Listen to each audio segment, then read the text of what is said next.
Here we go. Okay. So, all right. So what I thought we'd do, as I said, we'll start with your discussion. So this is going to, again, kind of mirror a little bit a Socratic seminar, and then this will be our way to go through the story. And then I have some, kind of technical points that we can address after we go through your questions. But is there anyone who would like to start? Maggie? I have a question. Yeah.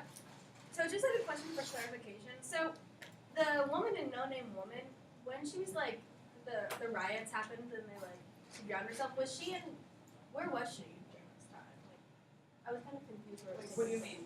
Yeah, when they invaded the house. Yeah, I was wondering where they were. Because they said the family just huddled. Was the woman there? Like what country was it? Oh, that's okay. Oh, so Yeah. what were they talking about when they were talking about like immigrating or emigrating someplace? Someone want to tackle it? Oh. Yeah. So the woman telling the story, the narrator, she, her mom and her family emigrated to America, I think. Mm-hmm. And so the story she's telling about the woman who drowned herself, this was before that had happened, before the narrator had even been born and stuff. Mm-hmm. And so this was still back in China. That was still back in China. Good. It is complicated because she kind of goes back and forth between that story, and then there's this fictionalized version of it, and then talking about her own upbringing in America. So our narrator, who's also the author of the story, she's a first generation, right? Kind of American-born Chinese girl. So just I hope I said that correctly. Lindy. Okay, mine's kind of a long question. So, do they refer to the is the affair? Do they refer to her? Is it rape as an affair because they don't know what actually happened, or because even if it was rape, society would never call it that? Does that make sense? Mm-hmm. Yeah. Why do they? I think calling it an affair, it's almost like they're placing the blame on her in a way, even though she was raped, because an affair is something intentional, something scandalous. But in a rape, if that's what happened, she was powerless in that situation. And I think that's how society, I guess that's what the story's trying to comment on, how they see. Also, I think the narrator was coming up with scenarios in her mind of what could have happened, and that's why it was referenced as both a rape and an affair, just because I think she was saying, oh, it could have been a rape, this could have happened, or she could have fallen for another man. They were sort of two different scenarios, but with Sophia, a rape still could have been. We kind of went over this last time, but what do you all think names signify, or the importance of a name? I think it makes up your identity. That's the first step. When you have a child, you obviously name it to give it an identity. So I feel they're in a way staying true to the whole keeping her out of the family, because they don't even refer to her as a name. So then they just don't want her in their life at all. So they can't even refer to her. So they just when they talk about her, do they just say your aunt, or do they even say your aunt? Your father's sister. Yeah. Yeah, they don't even. You know. It's they don't even want her to be have any type of relation to the narrator, because they say your father's sister. Yeah, and then it ends with it says, "Don't tell anyone you had an aunt." Your father Yeah. does not want to hear her name. She has never been born. It Yeah. starts like that too. It says you must not tell anyone. So Yeah. it's saying you whatever you say. It's what stays in Vegas or what happens in Vegas stays in Vegas. What happens in this room stays in this room. Pretty much. Yeah, so now I like this idea. I mean, so what are they trying to, if your name signifies your identity, what are they trying to do? I think, also, I think something I thought of when I heard what does a name mean? People usually give names to things they love too. Usually it doesn't even have to be a person. It could be a pet or a toy or something like that. So I think by just refusing to call her anything, they're kind of, I guess, refusing to accept her. I guess. Kind of wiping her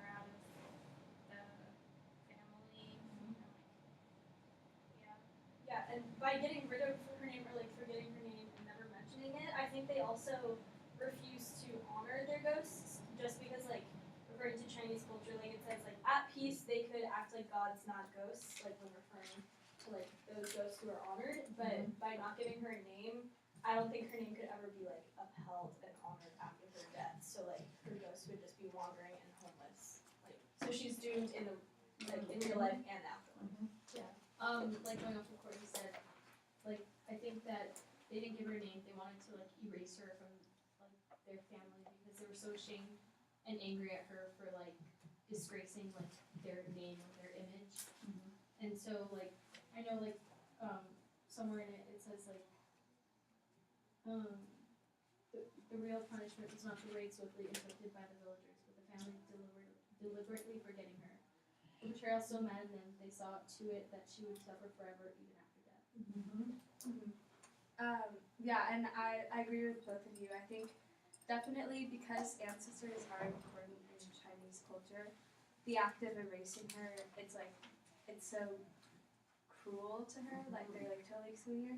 And it made me think about, this question made me think about like Wartza Garza C, where like Bertha or Antoinette's name gets changed. Yeah. But I think it's a different case because in that, Rochester changes her name to show like control over her. But in this case, it's kind of just like, they don't want her anymore, like they're just shutting her out and hiding her away. It looks like we'll just while we're kind of here. Here's a question I had.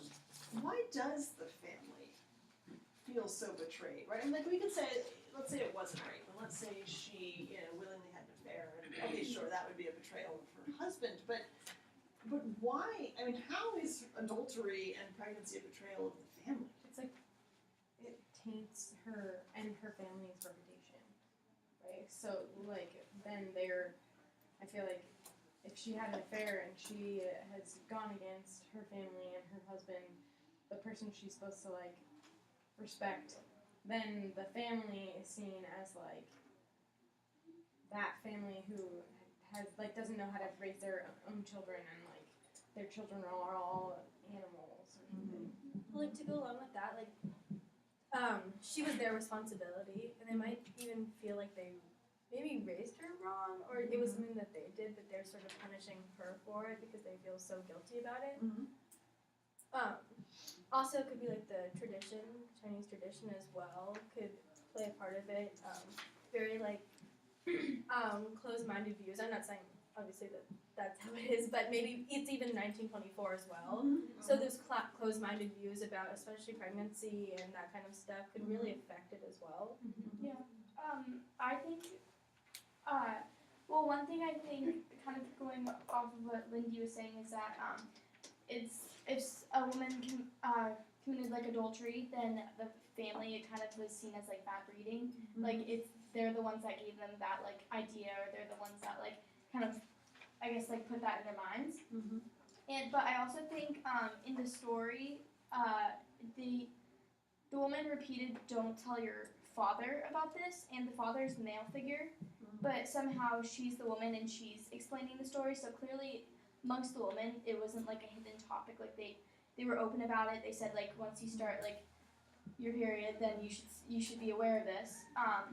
But she kept on repeating, "Don't tell your father," and I think that's kind of because she's scared of what will happen if she brings it up to her father and reminding her or him. I think also since they were living in a small village where no one was really wealthy, it said one thing that infidelity was like an extravagance, and kind of like the narrator's mother's mentality was like only do things by necessity. So like having an affair is not necessity. So I think that's why they wanted to punish her. And then also it said like there's one line that says the villagers punished her for acting as if she had a private life, secret and apart from them.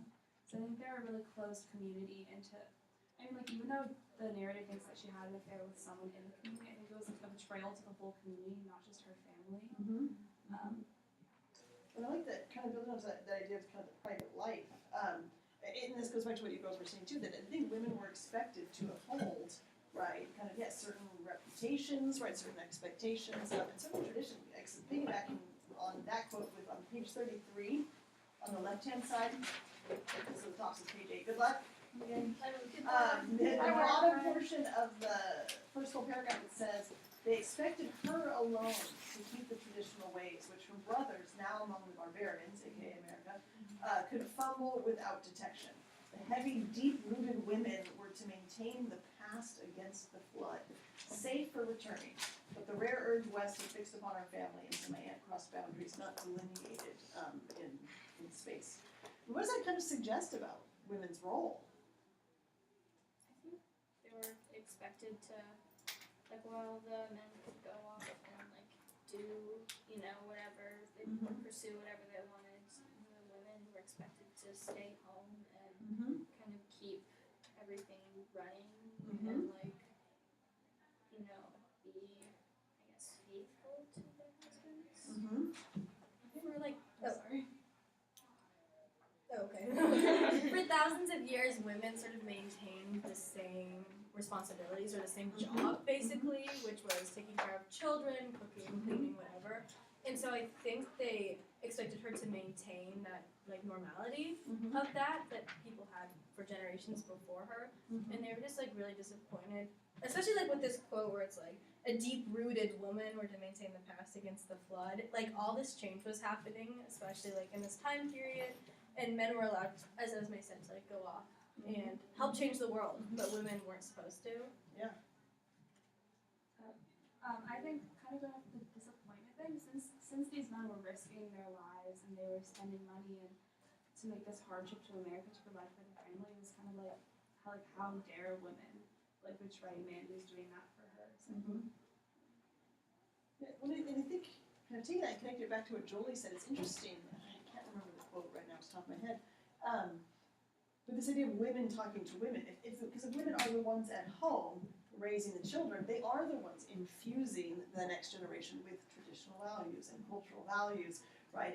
That there's, and there's great power in that if you think about it. That's an incredibly important role. So on the one hand, this statement sort of suggests that women, they are the ones responsible for the maintenance of, right, culture and tradition.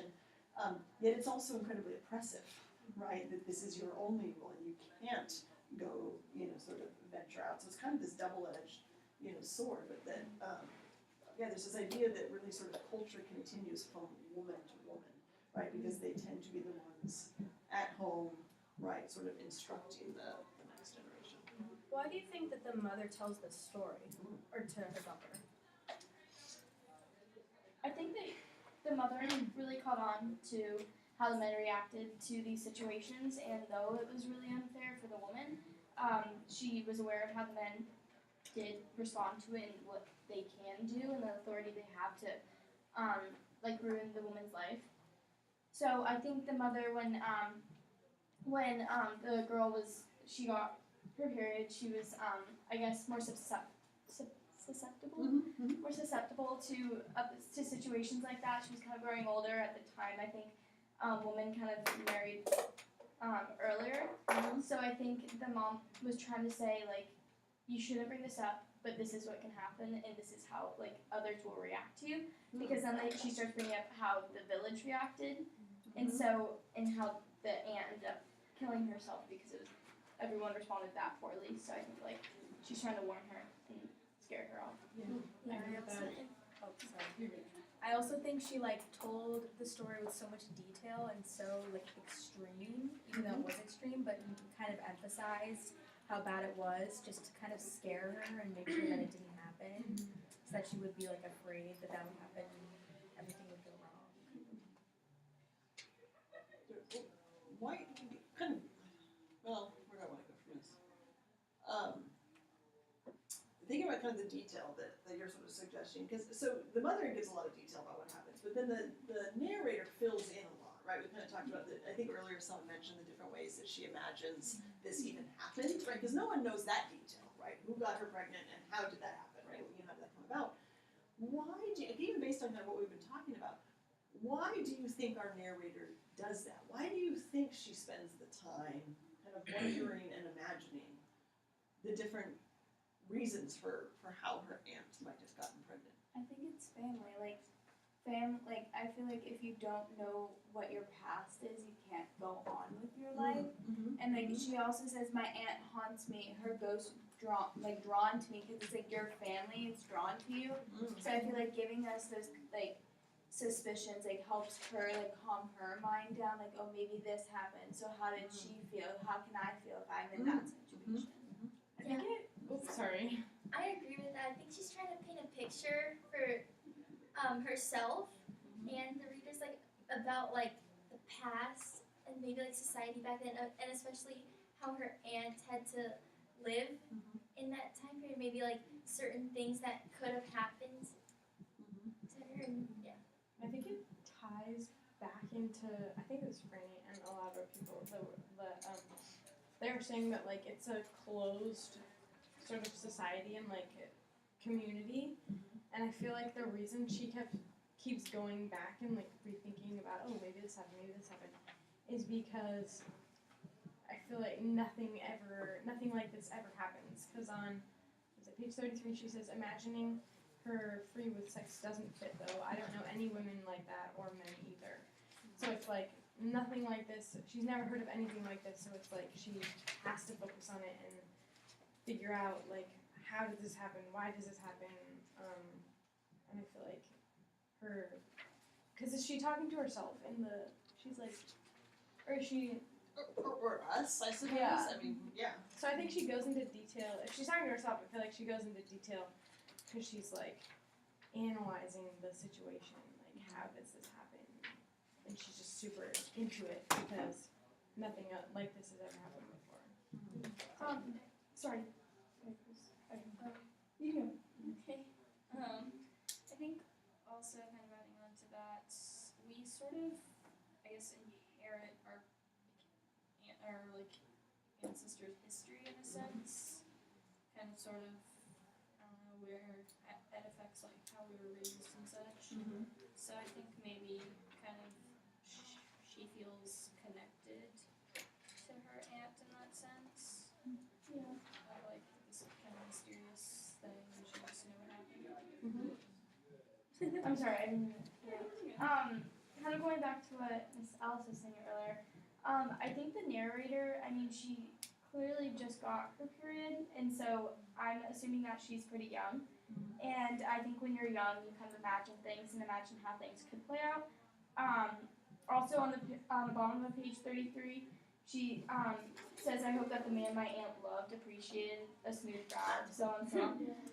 But Such a great quote. Dot. I liked, I think the narrator really contemplates the idea of her aunt committing adultery, possibly because she wanted to feel loved or because she felt like she belonged with a man, and that's the man she wanted to be with.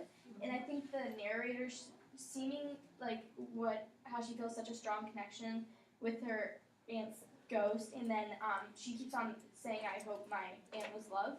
I think she's worried that what happens if she wants to feel loved and how the village will react to that. So I think she's kind of contemplating bringing it back to herself because, like Megan was saying, she was saying the ghost is drawn to her, and so I think she's worried of what can happen if she wants to be herself. And what is she also giving her aunt too? I mean, kind of moving beyond herself. What is she? I said a remembrance. Yeah. Because she's writing a story about her aunt, so she's trying to remember her, and she's giving her honor. Yes. But I don't know if the story is But- honoring. It's It's like kind of a sad. Yeah. Well, it is a sad story, and it is. And I think she and she's not trying to change it per se. But Frances. Yeah, well, because I mean, she never gives her name, but doesn't she call her like Ivy or something like that? I think that was just a term. Oh, okay, yeah. Well, but she like kind of goes through different personalities that her aunt could have had, and like why she did certain things. And I think kind of like what Megan was saying is like out of love and out of like trying to honor her and create someone that she can identify with. Because in sort of going back to Maggie's question of why does the mother tell this story, I think there's a disconnect between the mother and like the first generation like Chinese American, because this story doesn't apply in America. Like we have a different culture than a village in China. So I think she's trying to make sense of it in her own way. Definitely, but I liked what you said also kind of before too, that she's in some ways giving an identity to her aunt, right? That she's sort of going almost against her family, right? And she can't give her a name. That's not gonna happen. But she can help to, in order to kind of honor her, to fill out, right? Kind of her story a little bit, and sort of, she makes her then into someone who maybe did have some autonomy and made some choices and acted on, desires, trying to, I suppose, honor her in that way. Good for that. Any other questions? You got some- Is this the very first time she figured out that she had an aunt in general? So we know, yeah. It seems like it. Because I think we get the vibe that no one is, they have disowned her, people have not talked about her. So yeah, this was like, guess what? There was this other person. Going back to Maggie's question about why the mom's telling the story, I feel like it's easy for her to tell the story because this isn't coming from her family. It's from her husband's family, and also it seems like she's been keeping this in for a long time, and she just wanted to tell someone because she's been keeping it in for so long. Can I piggyback on with another question? Why does the narrator tell this story? And maybe to that, let's look at the opening paragraph. This might be, I think, one of the best opening paragraphs to a piece. Who would like to read it for us? Okay, Maggie. Just the first one? Just the first paragraph. You must not tell anyone, my mother said, what I am about to tell you. In China, your father had a sister who killed herself. She jumped into the family well. We say that your father has all brothers because it is as if she had never been born. So, thank you. I'm sure some of you were stopped in your tracks right there. Yeah. Oh, I wrote wrote that's that's a a weird way to start. But how great! You were. I know. I'm hooked right there. Okay, this is gonna be an interesting story. So we know right away what's gonna happen. This is a story about this, aunt who has, killed herself, and hopefully we'll find out why. The opening sentence is brilliant. You must not tell anyone, my mother said, what I am about to tell you. What is the irony in this sentence? She's telling everybody. Telling the story. This is published in the Mayfield First Reader, right? Among many other. That's the only place it's published. We are the only She's a group deal of with people, right? Mayfield. But this story has been widely published, right? Her mother tells her this in secrecy, right? Hoping she will keep that secret. Well, the situational irony is, this is published worldwide, right? Okay. Maybe because it needs to be. Okay, so let's get to the why then, right? Why does it need to be? To maybe avenge her honor? Okay. At the end it says they want me to participate in her punishment and all of that. So I think she's trying to maybe say this shouldn't be happening anymore and we should recognize the past mistakes of our ancestors and we're welcoming them. Okay. Sorry. But I don't think she wanted her aunt to be forgotten, especially after everything that happened in the family, forgetting her and sort of disowning her. That was like what Francis said, was punishment to not ever speak of her. So I feel like she wanted to let the world know what happened to her. Mm-hmm. I think just in a broader sense, the narrator of this wants to expose to the rest of the world sort of what she had to deal with growing on and just the culture in general of her family and the Chinese people, and she explains how taboo talking about this sex or affairs or whatever, or having a baby who wasn't the baby of your husband was, and so it even says no one said anything, we did not discuss it, and I thought that was a really strong thing to say just because she is the one completely combating what she was raised with and what she has been told to not do, and I think that even writing this is brave in a sense, just because she's completely going against what she was told. But I think that brings up the topic of silence and voice, right? Which this story opens with that, right? This sort of vow of silence or secrecy, right? You're right. To which our narrator says, well, and later on in life, it's not like she wrote this right away, after kind of processing. And that's why I like the opening paragraph. It actually lets you know all the important topics. It sets up the conflict between men and women, right? It sets up sort of this, the sort of tensions of kind of culture and tradition, but it sets up also, right, and this idea of silence versus voice. I don't know, how does the story work through that? I didn't even think about this, like how her mother told her to not tell it, and then it goes right into her telling the story. Like that's so genius. It's so beautiful. Yeah, so beautifully done. But what does the story kind of say about silence and voice? How does it? I mean, I think it kind of treats those in actually different way. There are different approaches to it. Yeah, Julie. Well, on page 31, the narrator quoted, "Don't humiliate us. You wouldn't like to be forgotten as if you have never been born." Mm-hmm. So it seems like the mother is kind of empathizing for the aunt, saying you wouldn't like that. Like no one obviously wants that. But she's kind of saying so just don't say anything and don't mess up. So there's all this pressure put on the woman in the story, and it also earlier before that the mother says that when she was getting water that the baby and the mother were plugging the well, and so that has to be pretty traumatizing for the mother. And since she has that detail of just them sitting in the well, it doesn't seem like she told anyone, and that her daughter's one of the first people she actually told. So I think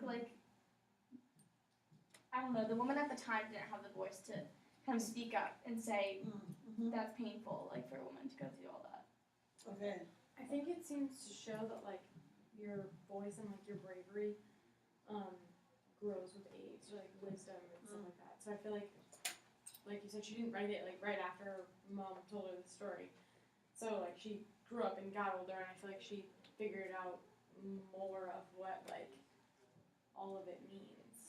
Exactly how we're analyzing how affair she went against her husband. I think as she got older, she did the same thing. So it's voice comes with wisdom, which comes with age. Well, maybe there's a lot of people out there who have died whose stories have not been told, and maybe this could be a representation of that. How there's a lot of people out there who live extraordinary lives or really hard lives, but we know nothing about it just because there's no one. They don't have a voice, and there's no one to tell it. Yeah, it's almost like she's giving voice to a story about being silent. Yeah. Yes. It's her Yeah. aunt, it was saying how she was probably raped or something. She had to stay silent. The women in that society didn't have a voice at all. They had to be sort of submissive to men, and men were the one who sort of had that voice. So the author, I think, wanted to give voice to her aunt in a way. I thought it was interesting how although she's telling this story to this us, her audience, it's interesting how she was kind of afraid to talk to her own mother. Because on 37 it says, "In the 20 years since I've heard this story, I've not asked for details in the of my aunt's name. I do not know it." And then I kind of connects to how Granny was talking about how there's the disconnect between the mother and the daughter, but yet she can tell this story to us. It's interesting. I have a question. How did the mother get this story? Did she know I the think aunt? I don't know, I tried to wrap my head around it a little bit. So I thought she was there. yeah, so she was there because she would have been living With the family. so when girls got married, so they went to live with the husband's family, traditionally, so she would have been living in her husband's house, but then the aunt comes back, and I think she kind of questions that perhaps she was sent back by the in-laws, maybe, for what, they don't totally know the reason, they speculate a few reasons, but, perhaps because, they knew she was in trouble and they wanted that to be on that family and not, kind of on their family. So, yeah, so her mom then would have been living at that house at that time. Yeah. Is it possible? Wow, I feel like I just forgot what I was going to say. Oh, okay. No. So is it possible that she wrote the story to sort of give a life to her aunt, but not just definite? Because she brainstorms because she says she doesn't know what happens. So is it instead of having her aunt's life or remembrance be oh, she had an affair, she betrayed her whole family and then killed herself, and that's it. So is the story to give her more than that, give her more of The benefit of the doubt. Yes, thank you. Yeah. Blanking. Maybe.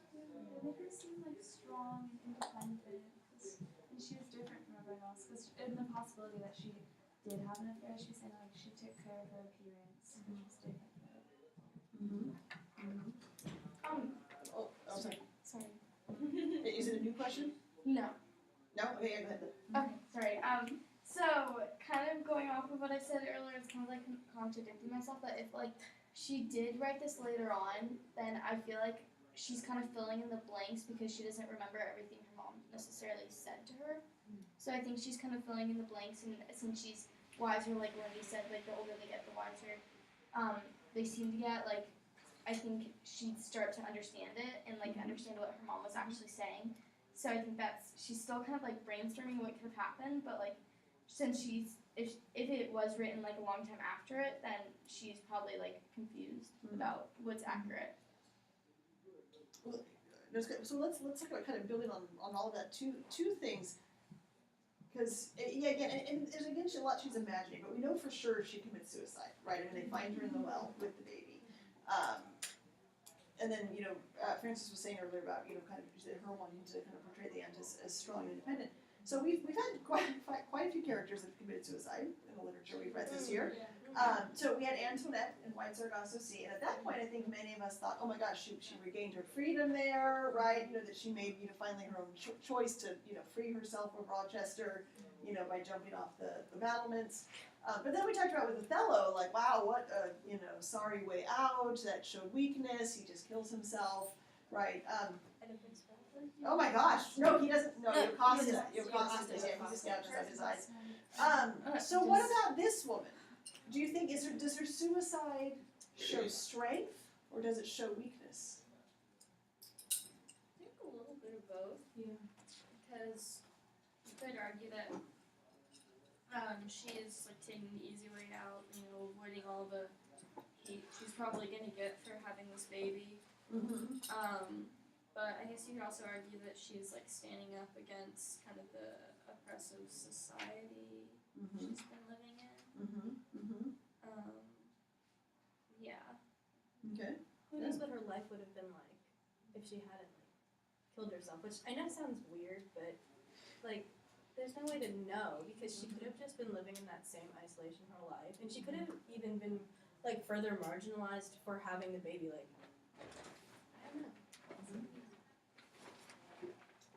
I mean, it's also a choice she made or was allowed to make. In a society that doesn't allow many choices, right? I don't know. It's just a different way to kind of think about it. It's my third time discussing it, so that always helps. And then maybe go back to silence. Something else just to throw out here before we move into Emily. I think we talked a lot about, if I heard you correctly, that sort of the silence tends to equate with powerlessness, right? That the women in this society tended to be more silent, right? Which shows, that they don't have so much power. But remember that she never relinquishes the man's name, right? So in some ways some of her silence is self-imposed. Is there a difference between imposed silence and self-imposed silence? I don't know, because have they been taught to self-impose silence? Sure, maybe. Yeah. She could have just dropped the name of the guy. She didn't. Well, she also not say she was actually pregnant? She didn't bluntly say it, but they also She said nothing. knew. Well, yeah, because you You can tell, that's- but she never blurred. Sure. Yeah, She she never. never said anything. But there's power in that. I don't. Is there? Yeah, I don't know. So, And silence, I guess, or having that for yourself. Yeah, I think what the topic, connecting the topic we were just talking about, I think the woman, it was more so society's weakness, to listen to what women had to say, and so they were forced to be silent. But in the story when it said that if the baby were a boy, then he probably would have had a chance to basically live a content life. And so I think the men's voice can be heard if they want to step up and speak with it, but the women, even if they want to be heard, they're forced to stay in silence. And like Megan was saying, her pregnancy, she couldn't stay, she tried to stay silent, but obviously her stomach was growing, so she couldn't, but your body betrays you. I think it's interesting because, this society, like in this society, silence equals powerlessness, and so by choosing to stay silent, you're almost like overcoming God because it's your choice. You're kind of taking control of the situation, even though like you're still silent. But I guess that could be a symbol of power.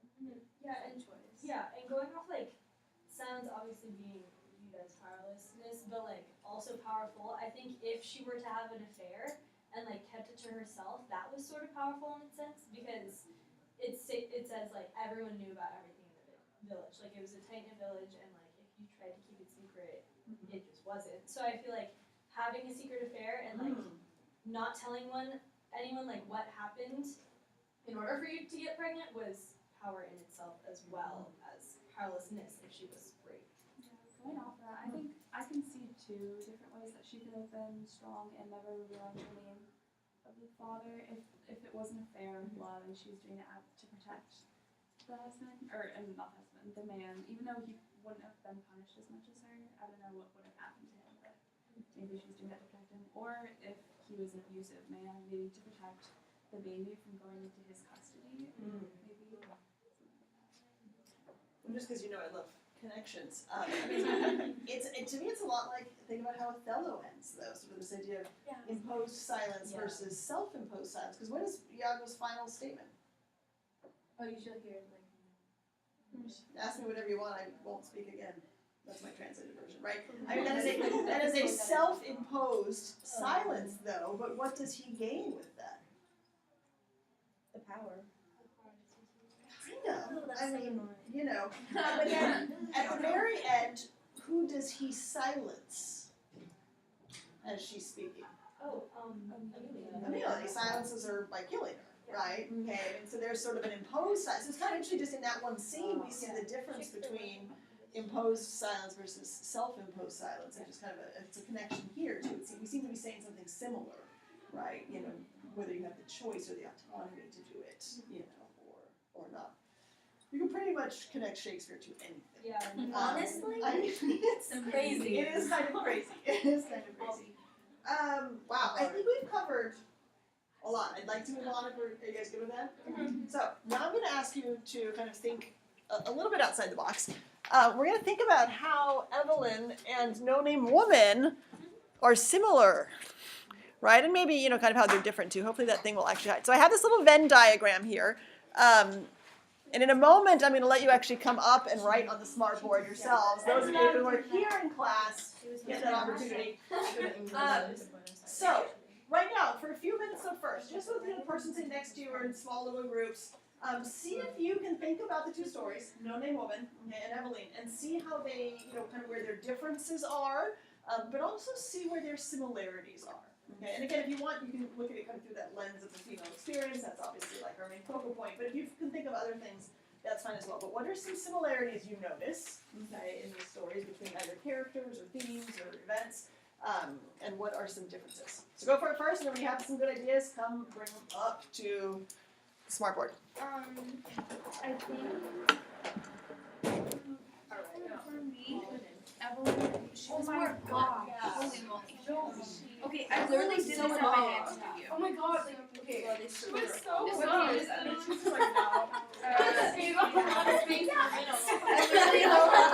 literally did this at my dance studio. And she like, okay, I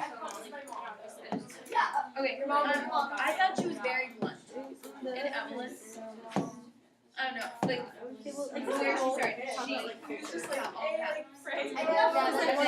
She would just say like she was talking like very like blunt. Yeah. But also kind of like French. Wait, is this fictional? Yeah. I actually. Let me pause. Let me pause you really quickly. I like your discussions already. Let me pause just very quickly, and then I'll let you discuss again. And then you have to start. I should have done this first. Just in terms of kind of historical and cultural context. So James Joyce is one of the most famous Irish authors. I mean, he is like Ireland's claim to fame in terms of literature. Jonathan Swift maybe before him, but James Joyce is sort of well known to be a great Irish author. So this story is actually kind of depicting 1800s Ireland, probably mid to late 1800s in Ireland. So kind of different culture, different time period than No Name Woman. But something to know about James Joyce. This is probably his most accessible story. He is a very difficult writer to read. He often writes in stream of consciousness. That's kind of if you ever read. kind of Oh boy. There were a few Oh. sentences where Yeah, but I'm telling you, this is like the mild end of James Joyce. Oh yes, Portrait of the Artist as a Young Man is, oh my god, insane. Oh my goodness. And then he actually wrote one book, Finnegan's Wake, which I think is actually almost insane, where it's just kind of a bunch of nonsense words strung together, and you're supposed to sort of make sense of it. This was a popular form of writing. He's a modern writer. He's part of the modernist period, and so that was kind of the trend as the world became sort of disjointed. The writing and art, like Picasso's, right? They tended to become disjointed as well. Anyway, so I heard you guys talking about Frank, and oh, he's so sweet. But you also have to read into some of Joyce's sentences because he doesn't give you a lot outright, right? He expects you to do a lot of inferential work in order to get to it. So as you're discussing, just make sure that you take nothing at complete face value because there's there might be something under there as well. Okay, so I know, right? Anyway, so go on, keep discussing and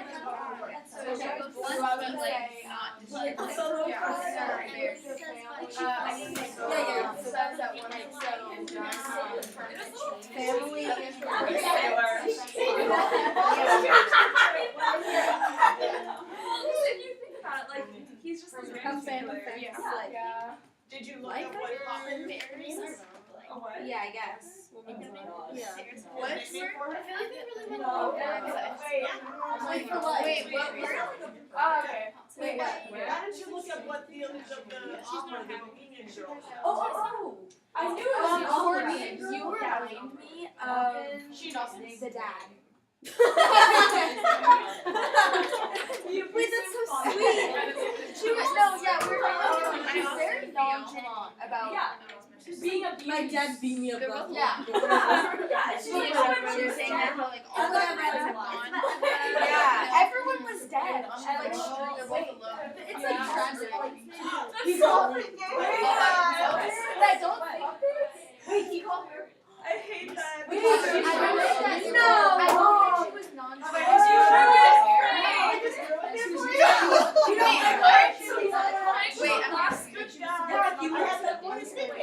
He called Poppet, and I asked him if anybody that knows was what his that nickname. meant.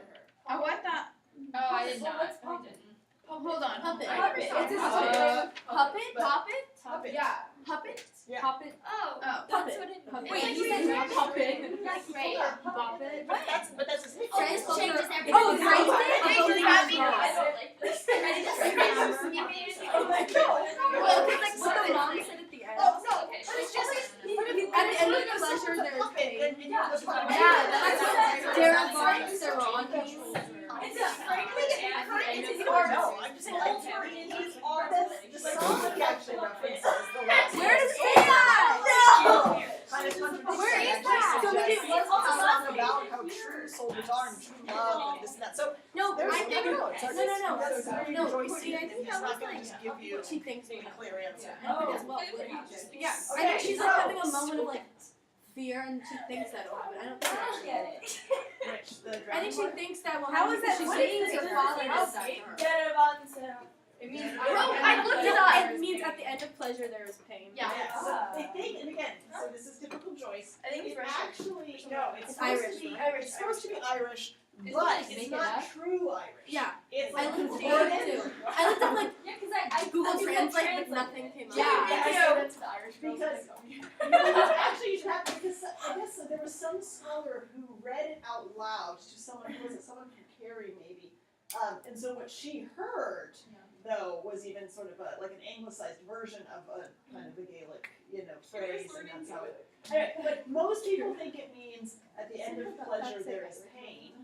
Wow. But then I think there's another translation that is at the end of song there is madness. It's her mother while she's dying. She's like, Well, so I think it's because her mother is raving a little bit. Yeah, at the end of the song is Raving Madness. Her mom, it does, there's that suggestion. But She was I was taking a test during Okay, similarities and differences. We have some between the two stories. well, we don't. Okay, go back to that. Go back to that. We're just talking about friends. Similarities and differences. Okay, because my parents are very she doesn't describe things. Yeah, Not don't even really like a little bit. No, she's literally just Like no one, like everyone. Or she doesn't. she doesn't describe it, but like you're like inferring what you're saying. Yeah. Like the reason why she changed I her name, think she said like she needed So I feel like it's Perhaps some provide Is it Evil Line? She was running through the ideas of what the Oh. or what could happen first and did anything was like possible. But in Evelyn, like this one of the last quotes is not like Otherwise, it maybe also is just me being which lazy. I mean yeah, I don't know, like this I so much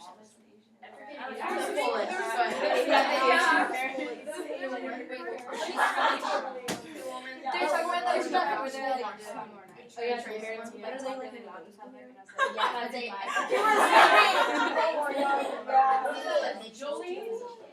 It has an interesting mindset. If a woman wanted to be happy, why betray someone? Ooh. They're both pretty abused. How crazy is that? That's That's a sad, exactly, it's a sad. It has a societal, right, yeah, kind of constructs there, and I mean today it's very different, but yeah, this, men could just be happy. Without being excessively strong. That's right. Okay, let's get this diagram filled out. Yes. Okay, there were a lot So of we can names. save it as a talking switch. Cornbranch. I think, so don't write too largely, but I think. Oh, that's goodness, a that's little not good people, for me. right? I You rate use your drawing fingers arts. too. Her name. I think you're gonna be bored. No name. Oh crap. Oh right. Well, in Here it goes. I know. Now you can see how difficult it is to write here. Like on it. no, I mean like she like killed herself. escape. Oh, we did it in Evelyn. Everyone Okay. just went right back. Yeah. Oh wow, we're going with green for St. Well, Patrick's the Day. fingers are gonna be blue. The fingers will be blue. Ooh. There are 2 pens, and then you can use as many fingers, up to 10. Oh, so I A pen and keep writing? a pen and a finger. What? Right? Megan, see, That was all Megan. you. No, I'm just kidding. Escape. Yeah, you should be able to all do it. Oh, Yeah. okay. Escape what? Control? Yeah. Control of society? But sometimes This it is might very mistake your pressuring. finger for a pen. That's why the Control. color will change. Yeah. Because there's no blunt right?